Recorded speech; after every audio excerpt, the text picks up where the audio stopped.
àbírú kílẹ̀ yìí àwọn agbébọn pààyàn kan wọ́n jí ọgọ́rùn-ún gbé sá lọ nílùú kan ṣoṣo.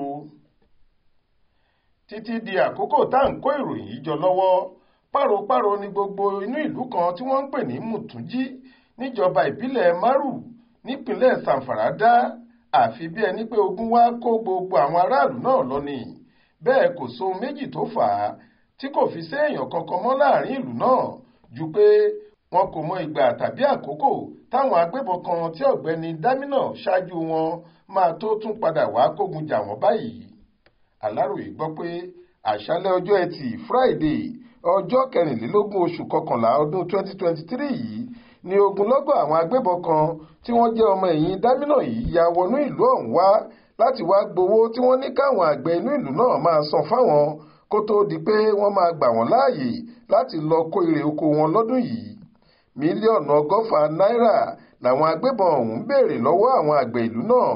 Bí wọ́n sì ṣe gun ọ̀kadà wọnú ìlú náà wá ni wọ́n ti yíká gbogbo orígun mẹ́rẹ̀ẹ̀rin ìlú ọ̀hún tí wọn kò sì gbà láti jẹ́ kí ẹnikẹ́ni jáde kúrò nínú ìlú náà rárá. Ọ̀kan nínú àwọn olùgbé ìlú ọ̀hún tó ṣe bí ẹni ṣàyà gbangba ni wọ́n padà nù níbi tó ti ń ṣorí kunkun pẹ̀lú wọn. Nígbà táwọn aráàlú ọ̀hún kò sì rówó táwọn agbébọn ọ̀hún béèrè fún ni wọ́n bá kó gbogbo wọn lẹ́rú wọgbó. Ọ̀kan lára olùgbé ìlú náà tó gbà láti bá àwọn èèyàn sọ̀rọ̀ ṣùgbọ́n tó ní kí wọ́n forúkọ bòun láṣìírí fìdí ẹ̀ múlẹ̀ pé láṣàlẹ̀ ọjọ́ Friday yìí làwọn agbébọn ọ̀hún tún wá kó gbogbo àwọn aráàlú náà nítorí wọn kò lè sanwó tí wọ́n béèrè fún lọ́wọ́ wọn.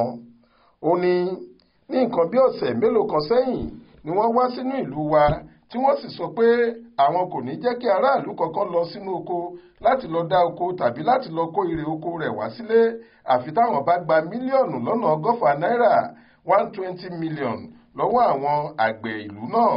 Wọ́n ní kílùú Mùtúnjí san mílíọ̀nù 50 náírà, kílùú Fara san mílíọ̀nù 30 náírà, kílùú Mùhútà san mílíọ̀nù 20 náírà, kílùú Ungwankawo san mílíọ̀nù 10 náírà tí àpapọ̀ owó tí wọ́n ń béèrè fún sì jẹ́ 100 mílíọ̀nù náírà 120 million naira lọ́wọ́ àwọn aráàlú wọ̀nyí.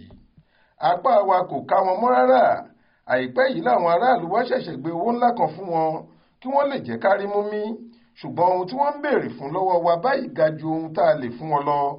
Wọ́n wá sáàrin ìlú wa ní àṣálẹ́ ọjọ́ burúkú náà, wọ́n pààyàn kan, bẹ́ẹ̀ ni wọ́n jí àwọn aráàlú bí 100 gbé sá lọ ráú.